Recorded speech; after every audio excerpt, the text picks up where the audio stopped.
말씀 찾도록 하겠습니다. 다니엘서 3장 23절에서 26절입니다.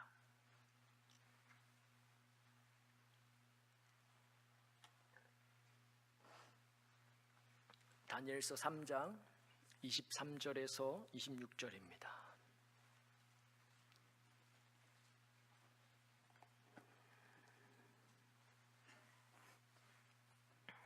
저와 여러분 함께 합독하시겠습니다. 이 세 사람 사드락과 메삭과 아벳느고는 결박된 채 맹렬히 타는 풀물불 가운데에 떨어졌더라. 그때에 느부갓네살 왕이 놀라 급히 일어나서 모사들에게 물어 이르되 우리가 결박하여 불 가운데에 던진 자는 세 사람이 아니었느냐 하니 그들이 왕에게 대답하여 이르되 왕이여 올소이다 하더라. 왕이 또 말하여 이르되 내가 보니 결박되지 아니한 네 사람이 불 가운데로 다니는데 상하지도 아니하였고 그 넷째 모양은 신들의 아들과 같도다 하고 느부갓네살이 맹렬히 타는 풀무불 악이 가까이 가서 불러 이르되 지극히 높으신 하나님의 종 사드락 메삭 아벳느고야 나와서 이리로 오라 하매 사드락과 메삭과 아벳느고가 불 가운데에서 나온지라. 아멘. 한 주간 잘 지내셨나요? 다시 만나 뵙게 되어서 반갑습니다. 네. 제가 다니엘서 설교를 준비하면서 사실 이 다니엘서 설교들은 제가 전임 교회에 있을 때 준비했던 원고들인데 그때는 이걸 굉장히 천천히 이렇게 진행했던 기억이 나는데 지금 그 설교가 다 떨어져 가거든요. 한 달이 조금 지났는데 너무 여러분 앞에 자주 서게 되는 것 같아서 여러분 좋으시죠? 저는 안 좋습니다. 우리 오늘도 같이 이 3장 통해서 함께 은혜를 누리면 좋겠습니다. 우리 3장을 덮지 마시고 같이 이렇게 두루두루 보시면서 함께 말씀을 나누겠습니다. 3장의 이야기는 다니엘의 세 친구가 풀무불 속으로 들어간 내용입니다. 우리가 어려서부터 너무 많이 들어왔던 그 흥미로운 성경 이야기 중에서도 아마 가장 극적인 전개일 것 같습니다. 3장의 내용은 사실 2장에서 언급되었던 그 느부갓네살 왕이 꾼 꿈에 대한 반작용으로 시작합니다. 꿈의 내용이 무엇이었습니까? 꿈의 해석은 근동 아시아 지역 나라들의 흥망성쇠를 주요 골자로 하고 있습니다. 그 꿈속에 큰 신상이 등장하는데 머리는 순금, 가슴과 두 팔은 은, 배와 넓적다리는 놋, 종아리는 쇠, 발은 새와 진흙으로 이루어져 있었습니다. 다니엘이 그 꿈을 해석해 주었을 때 다른 재료로 된 각 부위가 부셔지면서 다른 나라가 와서 점령할 것이라고 했고 이 해석으로 다니엘은 왕궁에 계속 머무르며 바벨론 온 지혜자의 스승이 되었고 세 친구는 지방 고을을 다스리게 되었습니다. 그 왕은 느부갓네살 왕은 이 일로 하나님을 드높였고 칭송하였지만 그건 잠시였을 뿐 몇 절 지나지 않아 그 왕은 큰 신상을 만들어 그 앞에 모두 절하게 하는 조서를 내립니다. 세상은 우리가 작은 승리를 가졌다고 한들 변하지 않습니다. 세상은 안 변합니다. 심지어 우리 내면에서 신앙에 의한 일이었다고 신앙에 의한 승리였다 한들 그걸 곱씹어 생각해 주지도 않습니다. 느부갓네살 왕이 그러했었습니다. 자신의 왕권을 영존히 하고 싶은 야망의 표출이었는지 신상 전부를 순금으로 제작하라 명합니다. 그리고 이 앞에 절하게 하기 위하여서 사람을 다 끌어모읍니다. 3장 2절에 보시면 느부갓네살 왕 이 사람을 보내어 총독과 수령과 행정관과 모사와 재무관과 재판관과 법률사와 각 지방 모든 관원을 그 낙성식에 참석하게 하였다 했습니다. 그냥 끌어모은 정도가 아니고 지체 높은 자들, 학식 있던 자들을 다 모아서 절하게 했습니다. 분위기가 무엇인지, 그때 그 당대의 그 나라의 분위기가 무엇이었는지, 대세가 누구였는지, 권력이 누구에게 있는지 혹은 사람의 그 지지들을 강조하기 위해서 등장인물과 관련된 이 어구가 좀 전에 말씀드렸던 그 어구가 몇 번이나 3장 안에서 반복됩니다. 5절에도 보시면 많은 악기가 등장하게 됩니다. 나팔, 피리, 수금, 사면금, 양금, 생황 모든 악기 소리로 그 소리가 들릴 때에 절하라고 명하게 됩니다. 좀 전에 말씀드린 그 악기와 관련된 그 어구가 다니엘서 안에서 전혀 중요한 내용이 아닌데도 불구하고 3장 안에서만 4번 반복됩니다. 줄일 법도 한데 그냥 모든 악기라고 말할 만도 한데 그렇게 하질 않고 다니엘은 그 당시의 사회 분위기를 느낄 수 있도록 전달해 줍니다. 모든 사람이, 모든 뛰어났던 사람이 모든 오케스트라를 총동원하여서 느부갓네살에게 절했다는 것입니다. 무식한 사람들, 못 배운 사람들, 무시할 수 있는 영향력 없는 사람들이 아니고 북미에서 제일 잘 나가는 좋은 대학들 나온 사람들이 하원의원, 상원의원 총 통틀어서 수두룩하게 모여서 멋지게 차려입고 큰 오케스트라를 배경 삼아서 기품 있게 절하면서 대세가 무엇인지 스스로 드러내었다는 것입니다. 거기에 그 큰 분위기 속에 그냥 섞이면 될 일이었습니다. 그냥 섞이면 묻혀가면 가장 쉬운 일이었습니다. 그러나 이 세 친구는 이 일에 동조하지도 않았다고 다니엘은 전합니다. 그래서 평소 이들을 눈의 가시처럼 여기던 갈대아 사람들이 그들을 고발하게 됩니다. 근본도 없고 배경도 없고 족보도 없었던 노예 출신들이 감히 자기들이 맡아야 할 한 자리를 떡하니 차지하고 있었기에 바로 표적이 되었고 왕 앞에 끌려가게 됩니다. 다니엘의 꿈의 해석이 2장에 나왔었기에 왕도 이미 이들을 알고 있었고 그래서 이들을 한 번은 회유하게 됩니다. 그 회유하는 과정이 15절에 나옵니다. 이제라도 너희가 준비하였다가 또 악기 소리가 나오는데 나팔과 피리와 수금과 사면금과 양금과 생황과 및 모든 악기 소리를 들을 때에 내가 만든 신상 앞에 엎드려 절하면 좋거니와 너희가 만일 절하지 아니하면 즉시 너희를 맹렬히 타는 풀무불 가운데에 던져 넣을 것이니 능히 너희를 내 손에서 건져낼 신이 누구이겠느냐 하였다고 성경은 기록합니다. 이 왕의 회유에 세 친구가 대답합니다. 우리도 잘 아는 너무 멋진 말로 그리 아니하실지라도 라는 그 유명한 신앙 고백이 바로 이 본문의 이 대목에 나옵니다. 이 대답은 정말 멋집니다. 그리 아니하셔도 우리는 하나님을 섬기겠고 왕의 신에게는 절하지 않겠습니다. 그리 아니하셔도 하나님께서 우리를 풀무불 속에 집어넣으셔도 절하지 않겠습니다 라고 고백합니다. 그럼 여러분 한번 우리 이 대목을 한번 생각해 봅시다. 크게 두 가지를 같이 나누고 싶습니다. 첫째로 여러분에게도 이러한 기도의 경험이 있었는지 궁금합니다. 그리 아니하셔도 하나님 그렇게 하지 않으셔도 나는 하나님을 따르겠습니다 라고 기도해 보신 적이 있으신지요? 여러분 이렇게 기도할 때 그 본심은 무엇이었습니까? 제가 처음 목사가 된다고 하나님 앞에 고백하고 결정하던 그때에 이렇게 기도했던 기억이 납니다. 하나님 저 목사하고 싶습니다. 하나님 저 평생 아무리 생각해봐도 이것보다 가치 있는 일이 없는 것 같은데 저 목사하고 싶습니다. 그때 하나님께서 이렇게 하나하나 질문하셨던 기억이 납니다. 너 이거 없어도 나 따를 수 있겠느냐? 너 이거 없어도 나 따를 수 있겠느냐? 그렇게 하나하나 물으시는 그 과정이 마치 제 자신을 탐사하는 그런 기분이었습니다. 내가 사실은 하나님보다 이걸 더 좋아하고 있었구나. 내가 하나님을 통해서 하나님을 등에 업고 인기를 얻으려고 했던 거였구나. 명예를 얻으려고 했던 거였구나 하는 그러한 과정을 내면을 살피는 그 경험이 아직도 기억이 납니다. 설교 잘하고 싶습니다. 근데 충현아 너 내가 설교 못하게 해도 네 말을 내가 어눌하게 만들어도 네 혀를 결정적일 때 꼬이게 만들어도 너 나를 따를 수 있겠느냐? 그렇게 물으셨던 기억이 납니다. 하나님 저 큰 교회에서 목회하고 싶습니다 라고 작은 교회여도 상관없습니다 라고 말은 했는데 하나님께서 정작 너 정말로 평생 네 평생 할아버지 할머니 20명 앞에서 낙도에서 설교하게 되어도 너 나를 따를 수 있겠느냐? 그렇게 물으실 때 많이 울었던 기억이 납니다.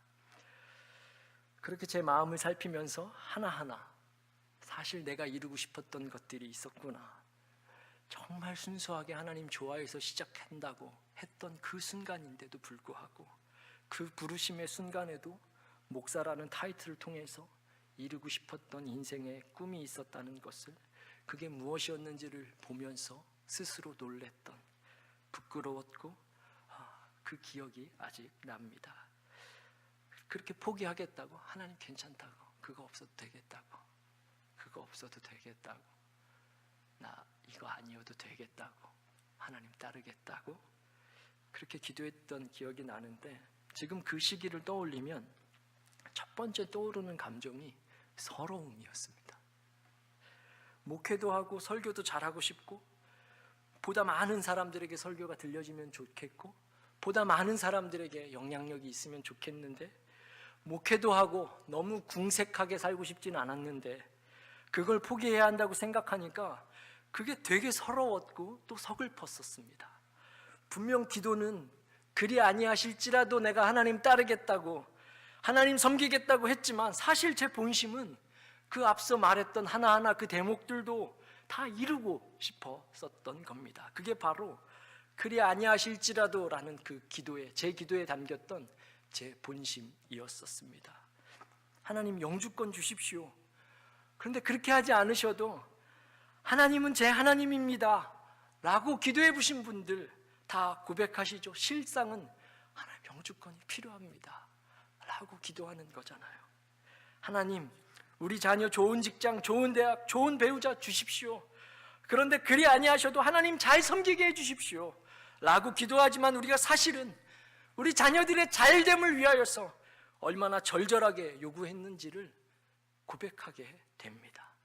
지금 이 세 친구는 이런 것들과는 비교가 안 될 만큼 더 심각했었습니다. 이 대답 여하에 따라서 정말로 죽게 되었습니다. 그리 아니하실지라도 하는 이 고백 속에, 이 고백 뒤로는 하나님을 얼마나 찾은 것일까요? 하나님의 긴박한 도우심을 얼마나 요청한 것이었겠습니까? 이 대목에서 함께 생각해 보고 싶은 두 번째 대목은 타이밍에 관한 것입니다. 우리는 사실 이 이야기의 끝을 다 알고 있어서 타이밍에 대한 묵상을 놓치게 됩니다. 그런데 정확히 비교는 안 되지만 한번 예를 들어 보겠습니다.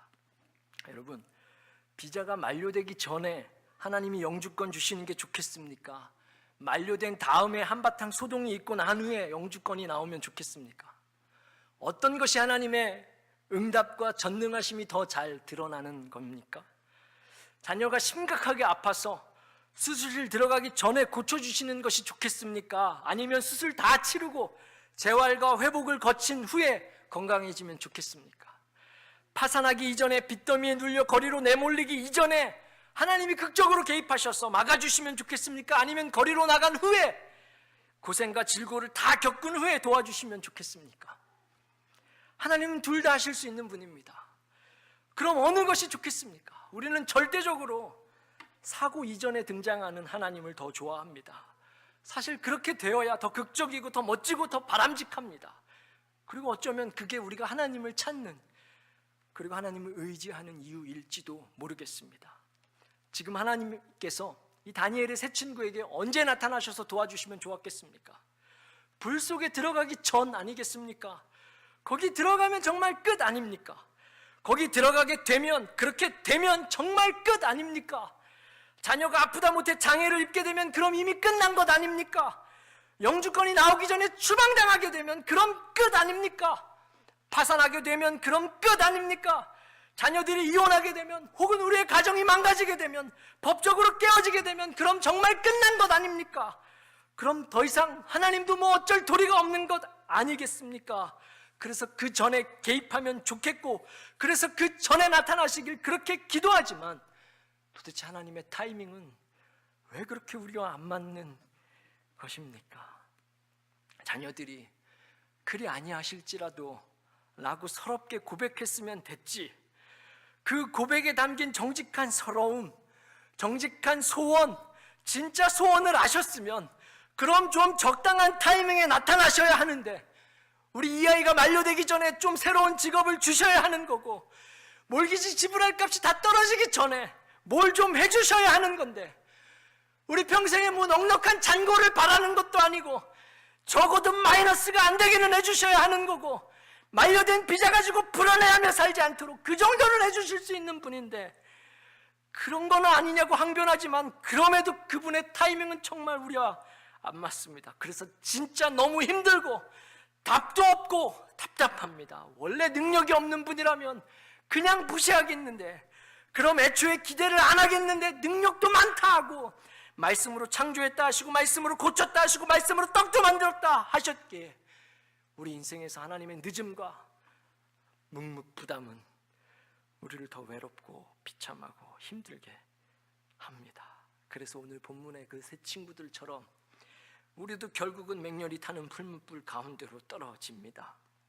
이 불 속에 우리의 꺾여진 그 소원들이 있는 것이고, 이 맹렬한 뜨거움 가운데 위태로운 우리의 인생들을 보게 됩니다. 하나님, 그리 아니하신다고 고백했던 것이 그게 진짜 제 본심이었겠습니까? 라고 토로하지만 너무 늦은 경우가 너무 많습니다. 믿음이 일하는 것, 믿음이 역사하는 것, 믿음이 필요하다 생각한 것은 풀무불 속에 들어가기 전까지였던 것이지, 그 이후라면 우리에게도 그 어떤 믿음과 어떤 바람이 남아있질 않게 됩니다. 그 속에서는 참 기도하기가 많이 어렵습니다. 그런데 여러분, 오늘 본문을 보시면 그 불 속에서, 그 속에서 무슨 일이 일어난 것입니까? 하나님이 거기 계셨다는 겁니다. 불 속에 계셨습니다. 우리가 생각하기에는 사고 나기 전까지, 불 속에 들어가기 전까지가 하나님이 나타나셔서 개입하실 수 있는 마지막 마지노선이었는데, 하나님이 역사하실 수 있는 한계라고 여겼는데, 불 속에 내동댕이 쳐지기 전까지가 하나님의 적절한 타이밍이라고 여겼는데, 하나님은 우리의 생각과는 달리, 이들의 생각과는 달리 우리의 시나리오와는 다른 타이밍을 가지셨는데, 그 타이밍을 통해서 주고 싶은 가장 큰 메시지가 임마누엘 하나님이셨습니다. 경제적으로 바닥을 치기 전까지가 우리가 바랬던 시나리오 속 하나님의 등장 시점이었고, 하나님의 등장 시점이었지만 하나님은 그 바닥난 어카운트 속에 계십니다. 저 밖에서 관조하고 관망하며 멀리서 도와주시는 분이 아니고, 그 모자람 속에서, 그 부족함 속에서, 그 답답함 속에서 같이 계시는 분인 줄 믿습니다. 이제 나락이라고, 이제 끝이라고 했지만, 그래서 저 멀리서 능력의 팔로 우리를 끌어내시는 하나님, 저 멀리서 능력을 베푸시는 하나님을 찾을 수는 없지만, 당연히 없죠. 하나님 거기 안 계시니까. 하나님은 우리의 바닥난 그 속에, 우리의 불문불 속에, 우리의 불안함 속에, 우리의 답답함 속에, 우리의 걱정 속에 계셨던 분인 것입니다. 인생이 참 쉽지 않습니다. 와, 솔직히 목사인데도 참 인생이 어렵습니다. 좀 목사면 하나님이 미리 나타나셔서, 야, 이런 일이 있을 거다, 미리 좀 준비해라, 예고도 해주실 수 있는 분이고, 말씀도 해주실 수 있는 분이고, 괜찮아, 내가 이런 해결책을 미리 예비해 줄게, 너 이때 이 사람 만나면 되는 거야, 너 이때 이렇게 도움 구하면 되는 거야, 너 이때 해결책은 이런 거야, 자, 이렇게 하면 되는 거야 하고 나타나셔서 도움을 주시고 좀 가르쳐 주시면 좋겠는데, 불쑥불쑥 사고만 나타나고 불쑥불쑥 하나님은 없어지고, 인생이 너무 어려워서 어디다 답답해서 하소연할 데가 없고, 어떤 여유를 바랐던 것도 아니고 어떤 특별한 능력자를 원했던 것도 아닌데, 그냥 남들 하는 것처럼 평안하게만 가면 좋겠는데, 하나님은 도대체 어디 나타나시는 것인지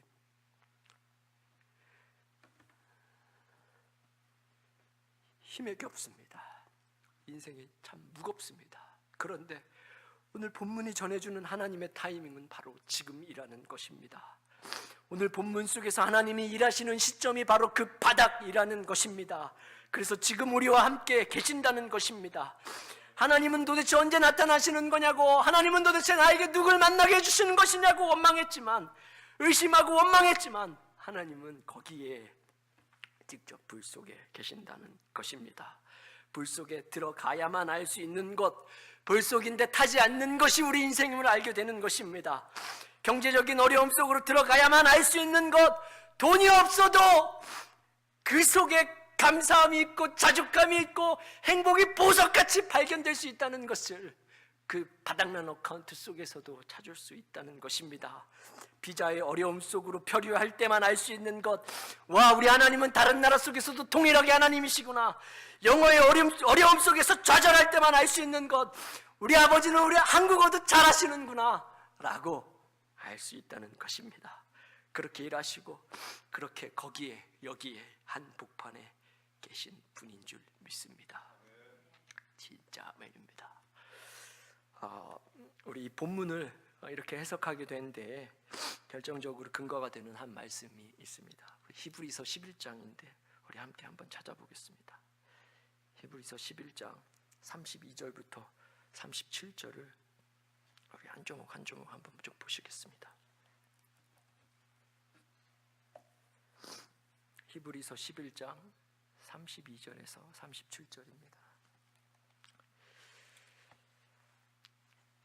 히브리서 11장은 우리가 존경하는 믿음의 조상들에 대해서 한 사람 한 사람 예를 들면서 그 사람이 믿음으로 무엇을 행했는지, 믿음으로 무엇을 행하면서 어떤 영광스러운 경험이 있었는지, 어떠한 승리가 있었는지를 조목조목 짚어주는 구약을 해석하는데 아주 결정적으로 필요한 신약의 한 장입니다. 우리 32절부터 37절 조금 길지만 같이 한번 읽겠습니다. 시작. 내가 무슨 말을 더하리요? 기드온, 바락, 삼손, 입다, 다윗 및 사무엘과 선지자들의 일을 말하려면 내게 시간이 부족하리로다. 그들은 믿음으로 나라를 이기기도 하며 의를 행하기도 하며 약속을 받기도 하며 사자들의 입을 막기도 하며 불의 세력을 멸하기도 하며 칼날을 피하기도 하며 연약한 가운데서 강하게 되기도 하며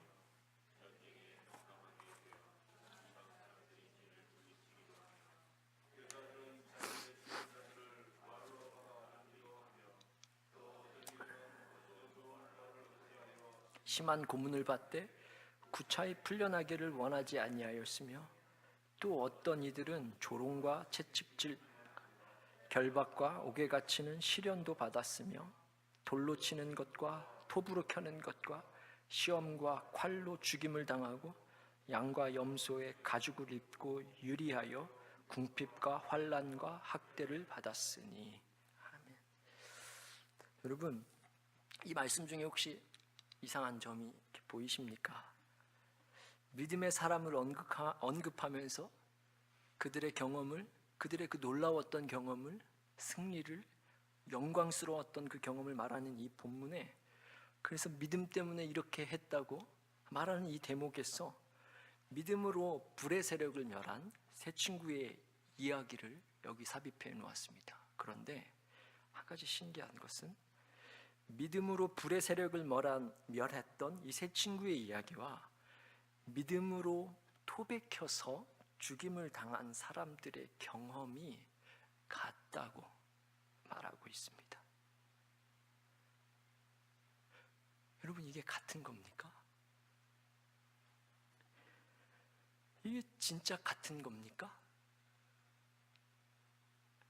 뜨거운 불 속에서 타지도 상하지도 않고 걸어 나온 것과 군인들에게 붙잡혀서 톱에 잘려 죽임당한 것이 정말 같은 겁니까?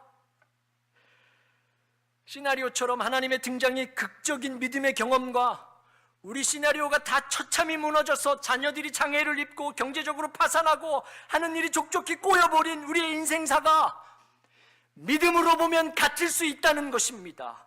왜냐하면 우리의 시나리오보다, 그래서 우리가 정해놓은 우리의 계획 속에 우리가 정해놓은 하나님의 등장 시점보다 하나님의 시나리오가 더 중요하고, 우리가 정한 하나님의 타이밍보다 하나님이 정하신 하나님의 타이밍이 더 중요하고, 이 모든 과정들보다 하나님이 함께 하심, 임마누엘의 하나님이 그 어떤 것보다 중요했기 때문에 톱에 켜서 죽임을 당한 것과 불의 세력을 멸하여서 당당하게 걸어 나온 것이 하나님이 함께 하셨으면 다 같다는 것입니다. 그때나 지금이나 하나님이 함께 계셨으면 그래서 승리를 맛보았든 어려움 속에서 즐거움을 겪으며 고생하고 있다 한들 하나님이 함께 계시면 하나님이 보시기엔 다 같다는 것입니다. 사랑하는 여러분, 하나님도 사실 창피합니다. 하나님도 사실 자존심 상합니다. 우리가 돈 때문에 절절매는 것, 우리가 돈 때문에 무시당하는 것, 우리가 우리의 비자 때문에 무시당하고 걱정하고 사는 것, 그래서 하나님도 사랑하는 주의 자녀들은 그것 때문에 걱정하며 사는 것 그냥 보는 것이, 하나님도 자존심 상하시는 분입니다. 미래해질 수 있는 분인데, 능력이 그렇게 많은 분인데, 그렇게 해주면, 해줄 수 있는 분인데도 불구하고 그렇게 해주면 우리 눈이 너무 어두워서, 우리가 너무 바보 같아서 하나님을 알 수가 없어서 하나님이 자존심을 접고 그 고난 속으로, 그 질고 속으로, 그 어려움 속으로 같이 들어오셨다는 것입니다.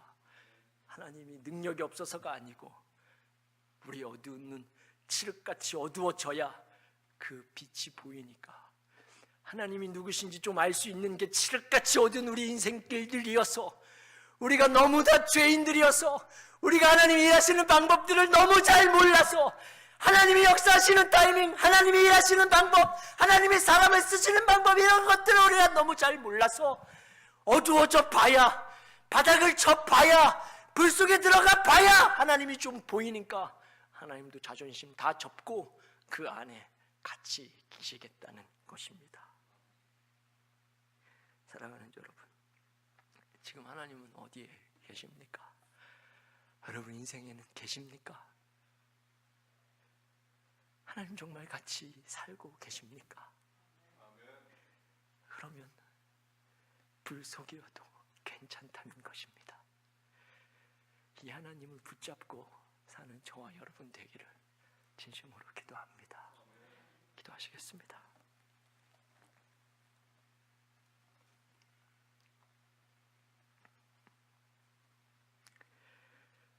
모든 사람들이 율법 속에서 하나님만 찾다가 문서로만 아니까 그 문서를 주신 하나님의 표정은 다 살피지 못하고 하나님을 한 번 한 번 오해하기 시작하고, 두려운 분이라고, 하나님은 참 무서운 분이라고 그렇게 어둠 속에서 헤매고 있을 때 독생하신 하나님 품에서 그분이 누구신지 직접 이 더러운 땅으로 오신 우리 구주의 은혜가 하나님 이 예배 시간 가운데, 우리 말씀을 받은 우리의 심령 가운데 충만하도록 복 주옵소서. 우리 어두움 속에서 선명하게 빛나는 그 하나님 좀 볼 수 있도록 은혜를 베풀어 주옵소서. 너무 멀리서 하나님 찾지 않도록, 너무 멀리서 정보에 급급하다가 가까이 계신 하나님 놓치지 않도록 은혜를 베풀어 주옵소서. 차라리 저 들의 백합화 보고, 꽃들 보면서, 단풍 보면서 내가 하나님 갈등 속에 있는 것, 하나님이 갖고 오신 정원 속에 있는 것 깨달아가는 참 지혜자들 되도록 인도하여 주옵소서. 이 밤에 눈 감고 기도합니다. 주님, 선명하게 보는 시간 되도록 복 주옵소서.